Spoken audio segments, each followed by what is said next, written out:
É dita, né? Uhum. Tá gravando.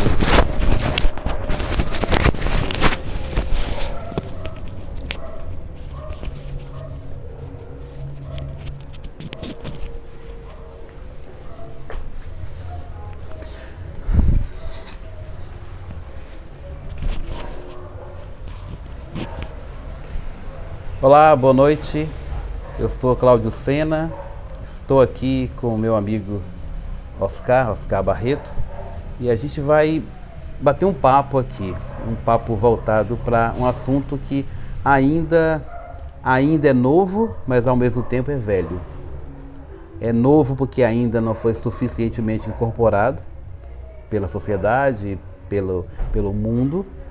Ao mesmo tempo é velho, porque diz respeito à própria natureza humana, que é a bioarquitetura.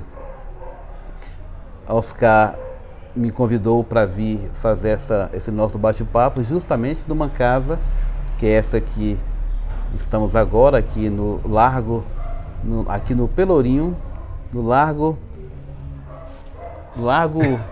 como é que se diz aqui? No Santo Antônio, além do Carmo, Cruz do Pascoal.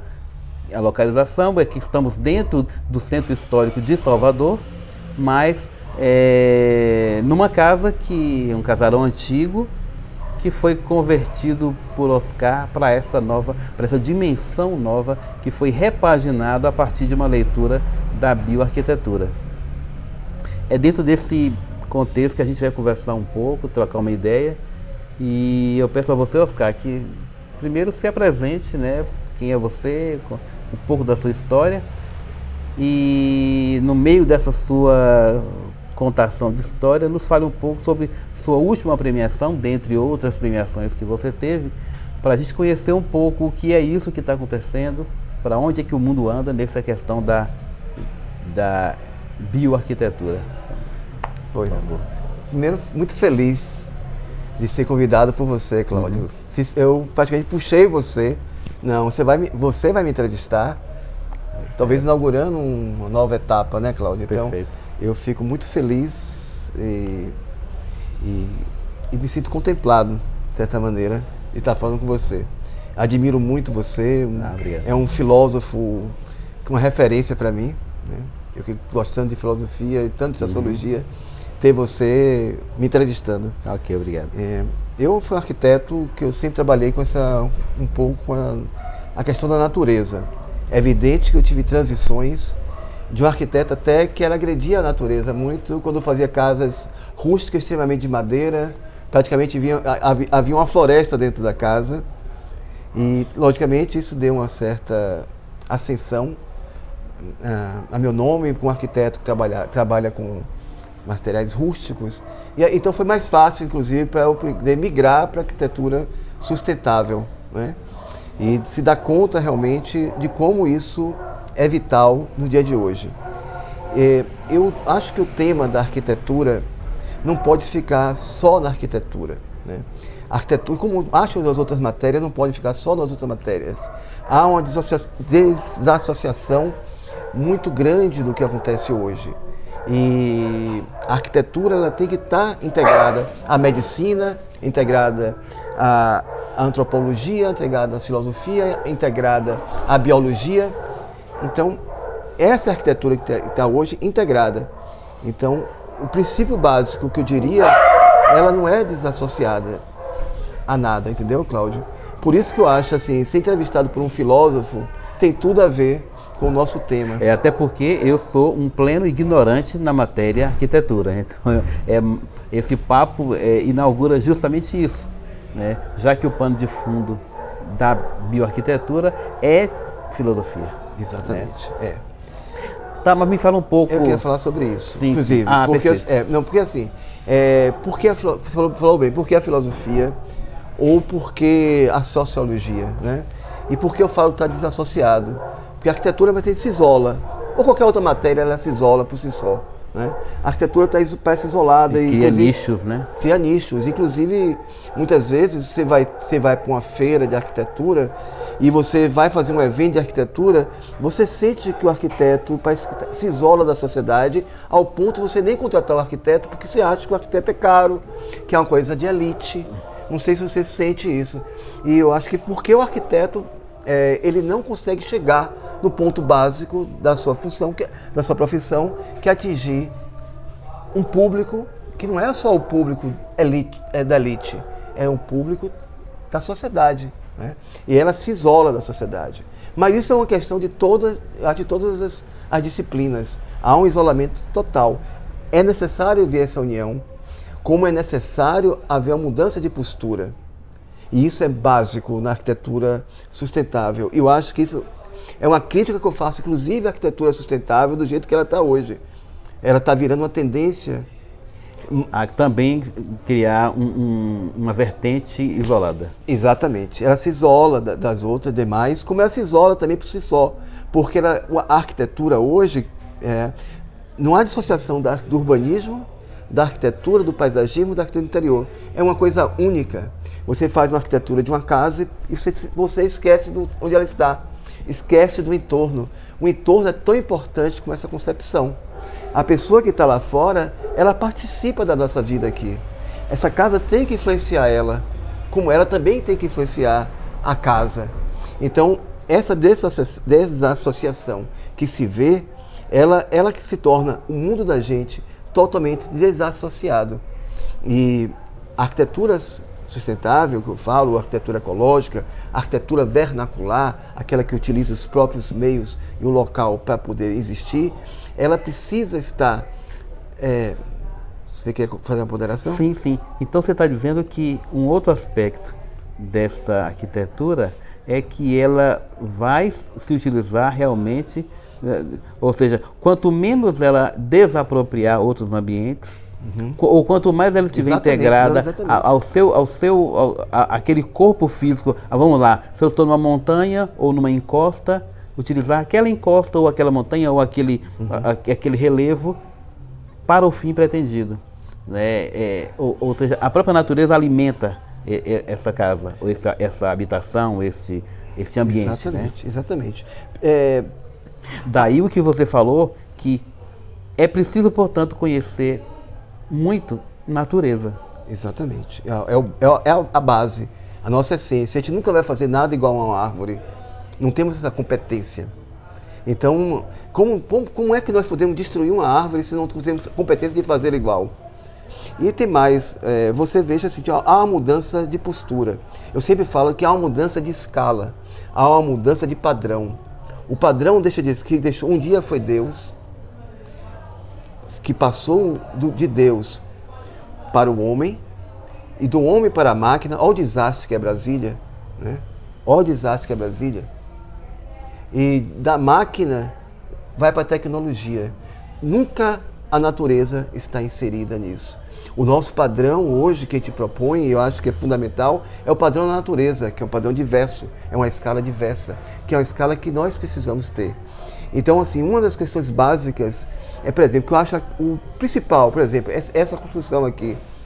Não há nada mais gratificante, eu como arquiteto, trabalhar em cima de espaços já construídos, porque eu não estou ocupando a noção da escala, eu não estou precisando fazer nada novo, eu estou dentro de um espaço que vai ser renovável, vai ser reutilizado, vai ser vivo novamente.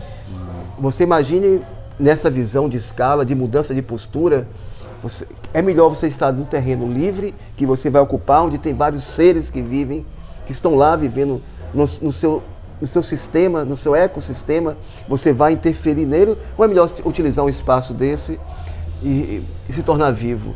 A construção em si só, de você ocupar um espaço, teoricamente, é uma atitude meio egoísta diante da vida, porque você tem tantos espaços que você pode ocupar, para que você expandir dentro de um mundo que já está tão expandido. Entendeu, Cláudio? Tá, mas assim, voltando à questão realmente da natureza filosófica. De um lado, ainda que não estivéssemos com tanta escassez de natureza, recursos, e a natureza cada vez mais com sérios problemas que a gente já largamente ouve, mas parece que fazer isso que você está propondo, ainda que estivéssemos num ambiente de abundância, ainda assim seria necessário. Foi fundamental. eu diria a você que tudo que fizemos deveria ser sempre feito. Nada mais gratificante. Em qualquer circunstância. Qualquer circunstância. Com abundância, com recurso abundante, com o planeta sendo 5 vezes maior do que esse. Se nós estivéssemos integrados com a natureza, em todos os seus aspectos, está, como eu sempre digo, em conformidade com a natureza. Nós não estamos em conformidade com a natureza. E o grande exemplo é que nós estamos vivendo hoje a 6ª extinção em massa, onde nós, segundo a ciência, aliás, não sei por que os brasileiros contestam isso, a ciência diz que nós estamos perambulando para poder estar sobrevivendo até 2050, 2060, porque a gente não tem noção do que está por vir, que são os famosos arrotos de Betano, que devem vir por aí. Né? Então, assim, isso é outro aspecto, isso por acaso vai acontecer, mas por acaso o melhor que tem que se fazer é você estar integrado à natureza, em conformidade à natureza. E eu acho que o homem, aí falando agora com um filósofo, Cláudio, e vamos buscar Kant, o homem, ele está condenado a ser triste, segundo Kant, né? O fato de ser homem, ele está sempre triste, porque ele, diferente de uma galinha que vai sempre ser galinha, que diferente de um coelho sempre vai ser coelho, o homem vai ser sempre um insatisfeito. Sim, né? Sempre em busca de si mesmo, sempre em busca de um sentido, sempre em busca de razões, sempre buscando uma essência que no fundo, para Sartre, devia ser, ao invés de buscá-la, construí-la. Isso. Bom, de qualquer modo... Você veja onde eu quero chegar, da questão da conformidade. A galinha está em conformidade com a natureza. Ok. É aquela velha história de afinar um instrumento, né? De dentro para fora, de fora para dentro. Perfeito. Tá? Parece então que, consciente ou inconscientemente, o homem que habita uma casa construída com total desrespeito à natureza, usando materiais que, de algum modo, agrediram ou corromperam a natureza, este homem está, mais do que agredindo a natureza, se agredindo. Tá? Está, só para situar vocês, é uma casa. Tá? Aqui tem gente, tem os cachorros, tem ao som aqui do lado na rua um barzinho com jazz. Portanto, é isso mesmo, tá? Estamos numa casa. Sim, mas voltando, convida. Assim, nada de asséptico, né? Mas assim, Oscar, voltando, estamos falando que um cliente vai lhe pedir para uma construção e quer que essa construção esteja integrada à natureza. O que esse cliente quer e qual é a abordagem sua para esse cliente? Certo. Porque muito provavelmente ele não trará naquele pedido dele os elementos fundamentais da bioarquitetura. Sim. Ele não terá, assim, partindo da premissa de que ninguém é especialista no tema. Sim. Mas esse cliente, de algum modo, você terá que catequizá-lo, ou instruí-lo, ou dar para ele as dimensões do que é essa filosofia, para que esse pedido dele se adeque ao modelo. Como é que se dá essa relação? Pronto, isso você tocou numa questão muito importante, porque quais os anseios do cliente? Primeiro, né, ele tem uma área que ele quer quer realizar o seu sonho, né? E aí você vai lidar com uma questão talvez que seja um diferencial muitas vezes dessa arquitetura que se propõe, se você mudar o padrão. Há um triângulo aí, que é o cliente, o arquiteto, quer dizer, o cliente, ou a família, ou a sociedade, uma comunidade. O destinatário. O destinatário, o arquiteto, que pode ser uma equipe multidisciplinar, um urbanista, um geógrafo, um geólogo, um topógrafo, um biólogo, um agrônomo. E existe uma coisa principal, que é o terreno. O terreno passa a ser fundamental. Eu diria que o terreno está em cima dos três. Ah, é? Não é. Agora é. O terreno é o... Nessa concepção é. Nessa concepção é. É como se fosse um planeta. Nós tratamos o terreno como um ponto crucial. Ao cliente eu tento dizer que ele não tem a posse do terreno, ele esqueça a posse, ele apenas vai conviver nesse terreno. Ele vai imaginar que esse terreno existe árvores, existe seres, existe formigas, existe possivelmente um mico que mora ali, existe toda uma vida que está ali. Essa mudança de postura, de posse, é o básico dessa construção. Isso altera muito. Altera muito. Eu diria, inclusive, a você que eu estou falando de algo... É uma inversão. Uma inversão total, que eu estou dizendo aqui. A arquitetura sustentável, possivelmente, vou dizer assim, se for entrevistar um outro arquiteto, não vai ter essa postura na qual a gente tenta contemplar o cliente. Ele é contemplado. Essa é uma alteração fundamental, porque a ideia de propriedade... E mais do que de propriedade, de fazer o que me aprouver naquele terreno meu, acaba caindo por terra, porque agora quem manda não sou mais eu, mas as condições ambientais daquele meu habitat. Eu só modificaria o termo manda. Ele vai estar conscientemente, como todos são donos. Vamos para Confúcio. É um condomínio. Confúcio diria assim. É um condomínio porque eu e mais outros. Eu e os animais, eu e as plantas, eu e a fauna. E o meu vizinho. Ou quem está passando, quem está transitando. Então, é que aí você imprime uma outra questão que tem a ver com o respeito ao outro, né? Ao outro no sentido bem filosófico mesmo, ao que não sou eu. Ao que não sou eu, exatamente. Eu acho que essa é a questão, assim, ela é fundamental. Ok. Quando você tem essa postura, você não vai se sentir necessário, que nós estávamos conversando anteriormente, de ter uma casa em Miami com o pé direito triplo, com áreas imensas desperdiçadas, onde podia ter sendo ocupado por outro. E quem é esse outro que merece estar ali, se não só você, né? Então, você tem uma mudança geral da sua postura. Lógico que você é contemplado a ocupar aquele espaço. Você é contemplado. Só que sua mente está num processo de não ser o proprietário daquele espaço. Você tem que ter essa consciência disso, né? E foi essa consciência, Cláudio, que você perguntou sobre o prêmio, ela está exatamente inserida nisso. Tá, só para situar vocês, Oscar foi recentemente, há cerca de um mês, né? Um mês, premiado num concurso em Uganda. Então, teve um concurso, depois além do concurso, recebeu o prêmio. Venceu o concurso, depois... Fala um pouco desse um projeto, é verdade o seguinte, tudo começa por uma ONG, né?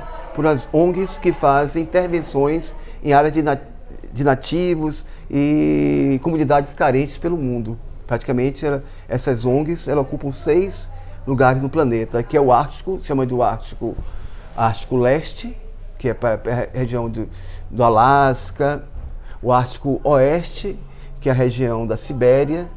Essas ONGs ocupam a parte da Oceania, Papua Nova Guiné, Vanuatu, Tuvalu, Ilha Salomão. Existe na África, aquela região de Zâmbia, África do Sul, Namíbia, Uganda, Moçambique. Existe a América Central, e existe aquela região do sudeste da Ásia, Tailândia, aquela parte bem pobre do Vietnã. São intervenções que são feitas lá. E surgiu dentro dessas intervenções, além dessas intervenções, uma possibilidade de um concurso, porque a vida na África, a vida dos animais, dos grandes mamíferos e dos répteis na África, ela está hoje com 80% menor de sua condição há 40 anos atrás. Então há uma necessidade de uma reação da sociedade, e procurou os arquitetos. Lógico, não foi um concurso aberto para todos. Okay. Foi alguns arquitetos direcionado para aqueles que têm afinidade com o tema, tá? E aí a gente participou, a gente venceu esse concurso junto com essas ONGs. E aí nós, depois de um certo tempo, muito vencido, houve um prêmio assim, deram um prêmio pelo projeto também. E aí foi esse prêmio que você viu o vídeo. E para quê? O que é isso? É um hotel em Uganda, perto de Kampala, que ele tem uma destinação para ativistas de meio ambiente para escolas, para poder observação da natureza. Inclusive também tem uma função para médico veterinário, para biólogo, para agrônomos trabalharem naquela região e criar uma consciência da necessidade de uma mudança de alteração também diante do animal. O animal deixa de ser apenas aquele ser que habita no planeta para ser aquele ser que vive junto a você.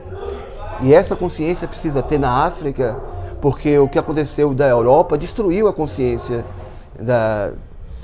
do ser africano, infelizmente. Precisa que se volte, porque eles sempre estiveram, de certa maneira, integrados a isso. Tá, essas é uma ONG ou são ONGs? São vários conjuntos de ONGs. A Joy Venture de ONGs. Aí, sim. Entendeu? Tá, e esse hotel, cuja concepção foi premiada, será construído para abrigar... ele é livre para sediar essa atividade. Ele deve ser bancado por não só pela Unesco e por algumas entidades, vão bancar para poder autossustentar.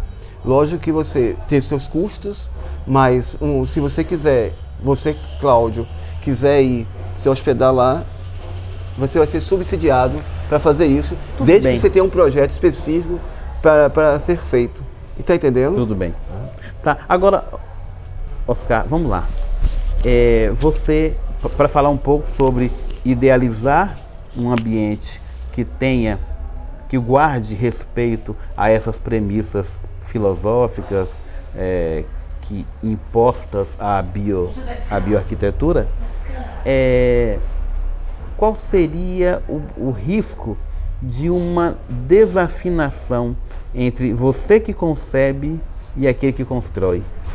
Ou você teria que participar de ambas as partes para garantir conformidade entre pretensão, ideia e execução? Como é que isso se harmoniza? Na verdade, existe uma equipe já montada que dá toda essa estrutura. Lógico que as pessoas estão sendo treinadas e você precisa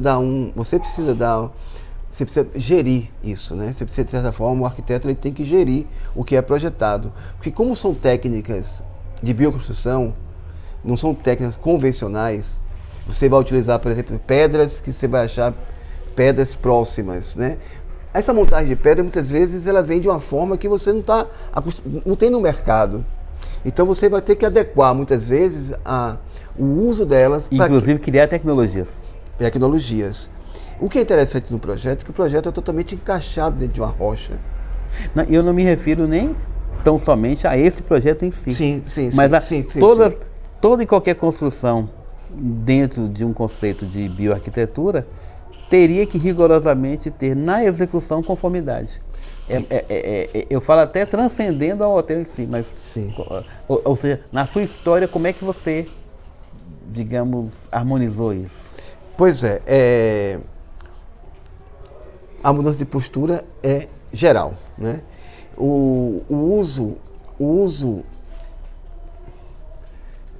Tudo bem, eles chegaram nossos vizinhos aqui. Eu acho que tem que... Tá bom. Acho que vai atrapalhar um pouco.